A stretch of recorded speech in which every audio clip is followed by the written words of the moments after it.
What's up, Saab fans around the world, and welcome back to another video. Hope everyone has had a great weekend so far, and I thought it would be time for a little update on the rear-wheel drive build. If you follow me on Instagram or Facebook, you have seen a couple of updates along the way. I have done the first inspection for the car, which is a big one, so we are going to touch upon that a little bit. And I will show you the remarks that I got from that inspection.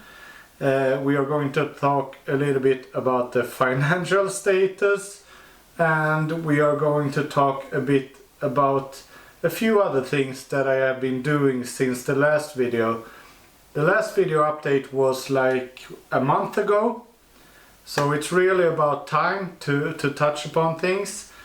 And the big question is that will this car make it to the Saab Festival this year? I really hope so, but as I'm recording this right now, it's only 74 days left, and there are quite some work to do.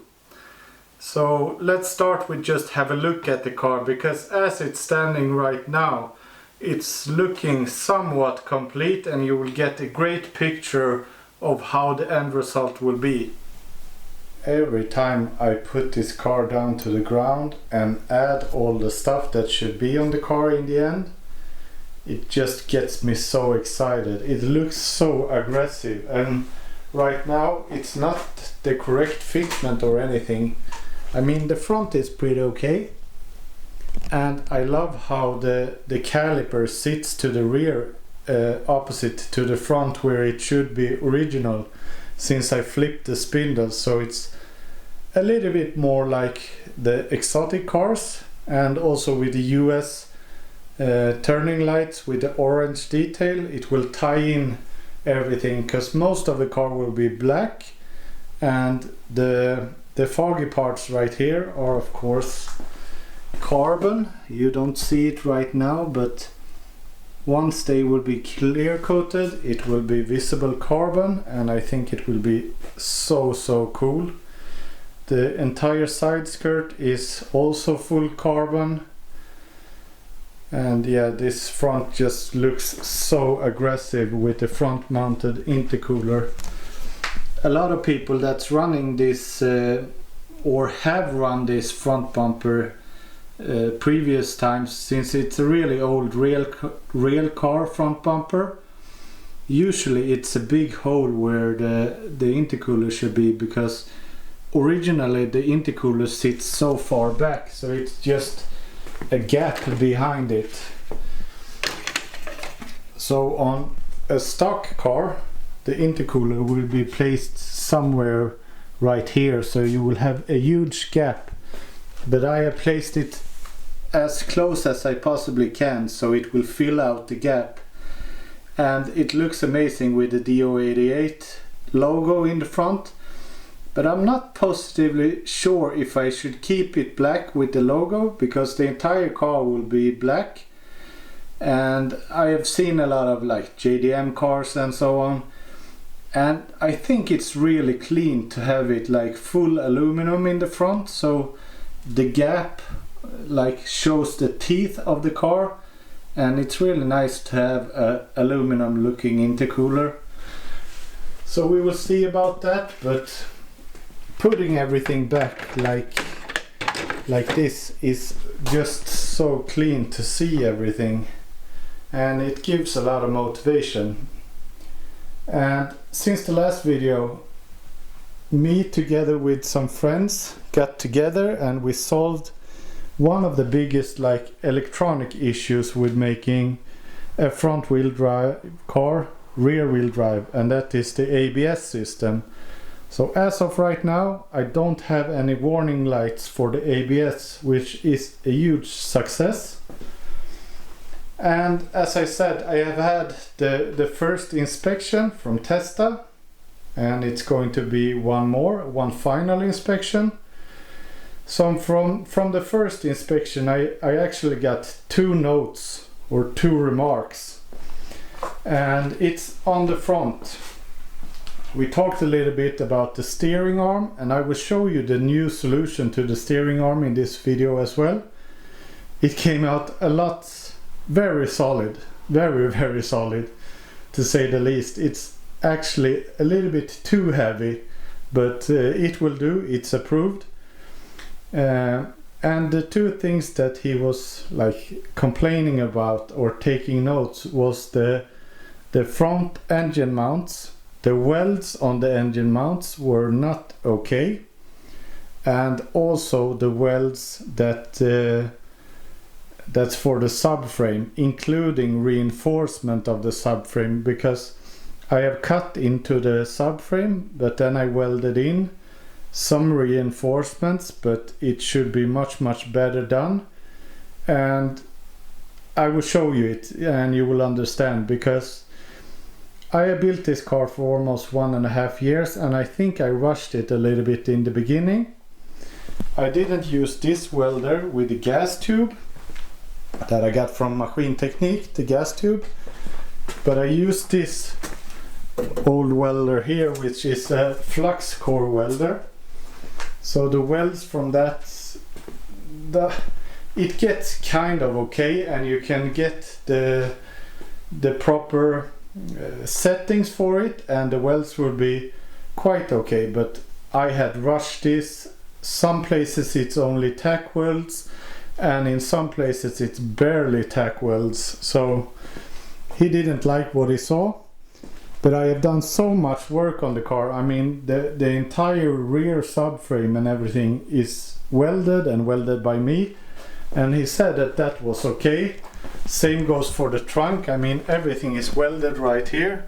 I have built up the entire trunk, and he said that that was okay as well. So there are some work to do. And I will start by just jacking up the car, and then we will remove or disassemble the engine mounts. I will have someone to help me re-weld them, probably with a TIG welder, so the welds get really nice. I mean, I could probably do it with my MIG welder, but in this case I want to have them properly done, so we can continue with the build.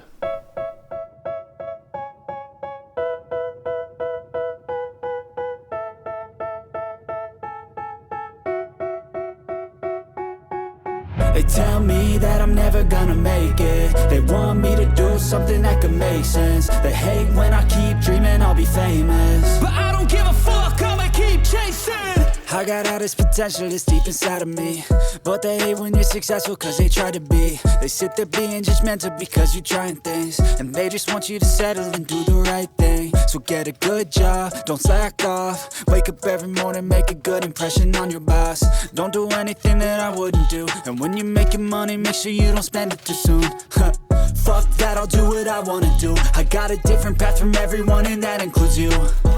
Who are you to tell me how to live life? In these times it feels like nobody is right, yeah. So I'ma figure out what I'm... So this is the first steering solution that I had, and Testa didn't like this at all.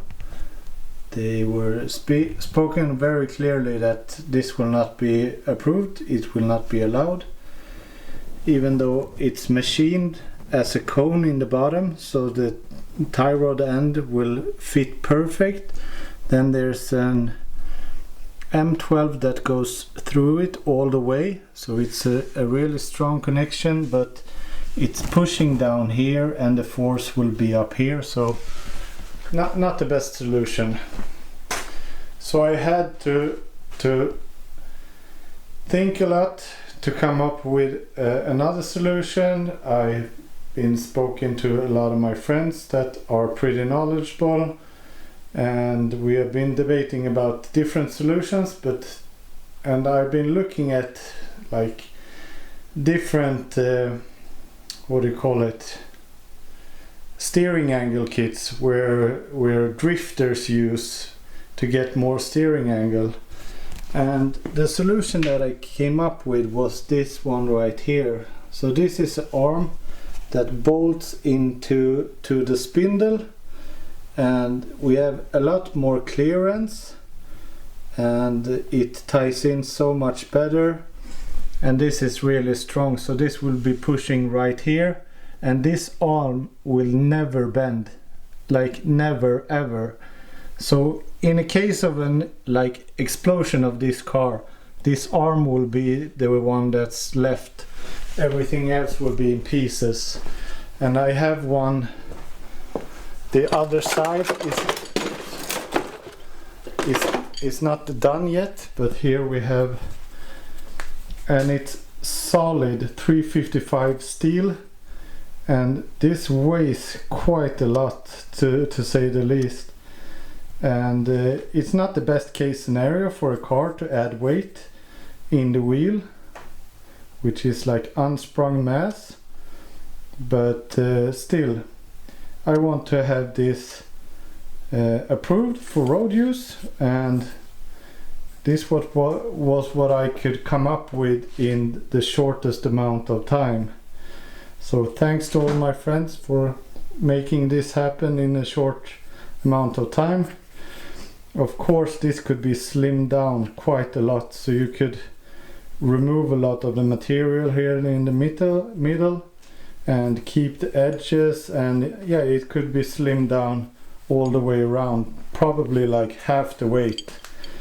But now it's so strong part, so we will have it like this, and it makes me feel a lot more secure, so we will keep it like this. So this was what they were complaining about, and I fully agree. Now it's not the best of lighting, but the welds are like not burnt through all the way. On this side it's just a couple of tack welds that's really badly done. And yeah, he didn't like the polyurethane bushings either. He recommended to switch to regular like rubber bushings due to the comfort of the car. But I really want to have power flex because I don't want the engine to move around too much. I want it to sit still, and everything is so tightly packed around here. For example, the exhaust manifold and the downpipe is so tight against the car, so if I would have rubber bushings and make the engine move a bit, I guess the exhaust would hit the car. That's how tight it is. So right now I will probably lift up the engine a little bit so I can remove the whole steering assembly, drain the coolant, or not the coolant, drain the oil for the steering servo, and try to access the engine mounts, which isn't the easiest in this place right here. I mean, there are quite a bit of stuff in the way, but somehow it will be manageable. There are a bunch of lines and stuff. I hope it will be okay, but it will be very, very tight. But I will disassemble some stuff at least. I don't want to like drain oil and everything, but we will see what I could come up with. So steering rack is out, front sway bar is out, and also the engine mounts. So now these will be re-welded. I saw that myself. Of course, in some areas the welds look quite okay. For example, right here, it's not the best, but a lot of them is too cold, and this is the problem because the back plate of this engine mount is a 5mm steel plate, and the square tubing is like 2mm thick. So it's thick material against thin material, so you really need to weld more against the thick material to get it really good. And I got it in some places, but not all. And also you can see that I have cut out in the subframe right here, and the thumb rule right here is what you remove you should add above as a reinforcement. So right here I will do like a build-up of material that goes right above it, so what I have removed here will sit above instead, and it will be attached to this engine mount as well. So I think that would be really good.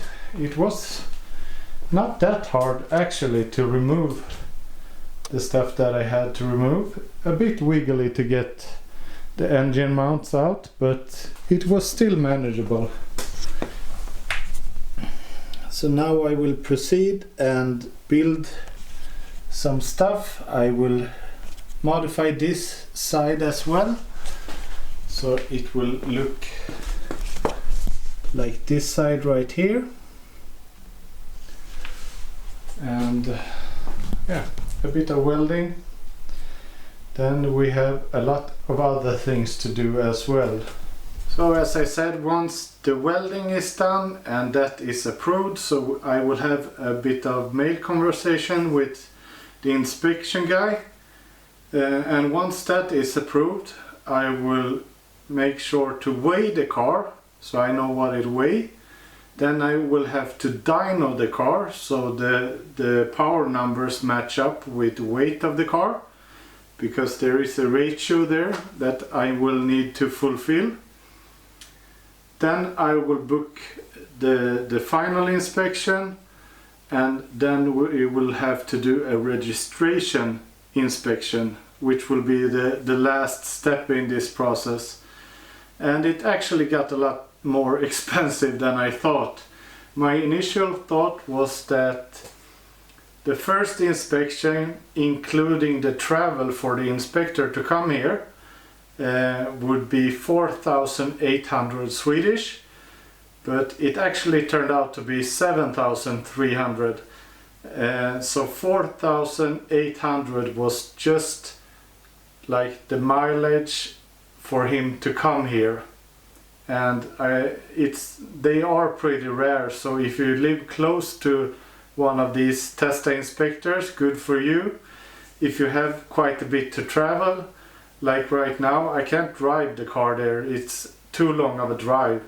So he needs to come here and I need to pay him. So the next inspection will be noise test, and it will be also the final inspection. So those two inspections will add up to, I think they are 4,000 together, and then on top of that I will need 4,800 Swedish for the travel allowance. So it will be pretty expensive, so we will see if I manage. Like, it would be pretty sad, but in the worst case it is what it is. So the financial outbreak of this build could be the fall of it, not the fall of it, but I really want to have this on the Saab Festival, and it's in 74 days, and I really don't know where I should get all this money to get the car approved. And the dyno will cost, the weigh-in of the car will cost, everything cost. I need 2 new rear tires for the 19-inch wheels, so that will cost also. But we will see. In the worst case scenario I will show up at the Saab Festival in another car, but that would be a little bit disappointing, because I really want to bring this and really want to show this. So